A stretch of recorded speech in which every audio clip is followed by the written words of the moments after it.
दोस्तों, ओशो के तंत्र सूत्र के प्रवचन, जो कि ओशो के प्रसिद्ध प्रवचनों में से एक है, जिसमें ओशो ने अपने भौतिक शरीर से बाहर आना, मृत्यु से जुड़े रहस्य, कामुकता से मुक्ति, सेक्स की ऊर्जा का सही इस्तेमाल, ह्यूमन साइकोलॉजी, सांस और मन का संबंध, कैसे अपने सबकॉन्शियस माइंड यानी कैसे अपने अवचेतन मन को जगाया जाए, और अन्य कई बड़े बड़े रहस्यों के बारे में खुलासे किए हैं। जिसमें तंत्र सूत्र के 21वें प्रवचन में एक ऐसी गुप्त विधि के बारे में बताया है, जिसका प्रयोग करने से मनुष्य मृत्यु से पहले यानी अपने जीते जी अपने सूक्ष्म शरीर को अपने भौतिक शरीर से अलग कर सकता है।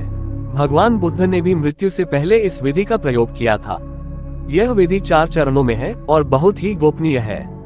यदि आप इस विधि को जानना चाहते हैं तो वीडियो को अंत तक जरूर देखें। अब हम आपको बताते हैं ओशो ने इस प्रवचन में क्या कहा था। बुद्ध मर रहे थे, यह उनके जीवन का अंतिम दिन था और उन्होंने अपने शिष्यों से कहा कि कुछ पूछना हो तो पूछो। शिष्य रो रहे थे, आंसू बहा रहे थे। उन्होंने बुद्ध से कहा कि आपने हमें इतना समझाया, अब पूछने को क्या बाकी है। बुद्ध की आदत थी कि वे एक बात को 3 बार पूछते थे। वे एक बार ही पूछकर नहीं रुकते थे।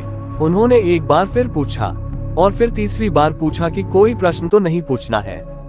कई बार बुद्ध से पूछा गया कि आप एक ही बात को 3-3 बार क्यों पूछते हैं। उन्होंने कहा, क्योंकि मनुष्य इतना अचेतन है, बेहोश है कि हो सकता है कि वह पहली बार नहीं सुने और दूसरी बार भी चूक जाए।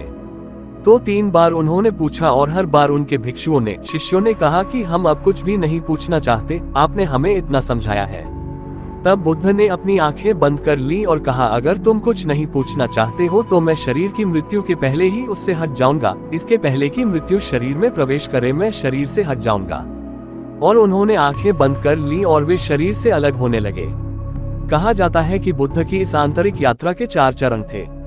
पहले उन्होंने आंखें बंद की और तब उन्होंने आंखों को स्थिर कर लिया। उनमें कोई गति न रही।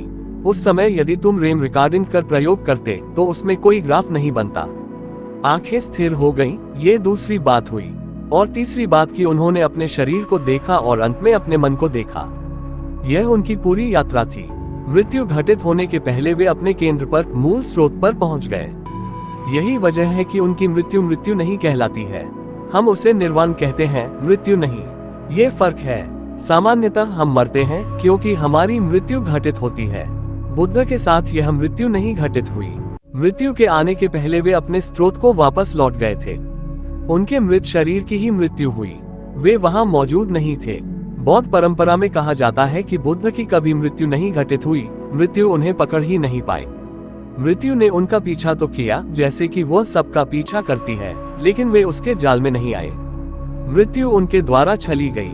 बुद्ध मृत्यु के पार खड़े होकर हंस रहे होंगे क्योंकि मृत्यु मृत शरीर के पास खड़ी थी। ये वही विधि है। इसके 4 चरण करो और आगे बढ़ो, और जब एक झलक मिल जाएगी तो पूरी चीज आसान और सरल हो जाएगी। तब तुम किसी भी क्षण अंदर जा सकते हो और बाहर आ सकते हो, वैसे ही जैसे तुम अपने घर के बाहर भीतर होते हो। दोस्तों, इस विधि का प्रयोग करने से पहले आप पहले ओशो का यह ओरिजिनल प्रवचन जरूर सुने या पढ़ें, और हो सके तो किसी शिक्षित गुरु से इस विधि के बारे में जानकारी प्राप्त करें। फिर ही इस प्रयोग को शुरू करें, क्योंकि आधा ज्ञान हानिकारक होता है। और हो सके तो वीडियो को शेयर करें और लाइक करें, ताकि अन्य लोग भी इस विधि के बारे में जानकारी प्राप्त कर सकें।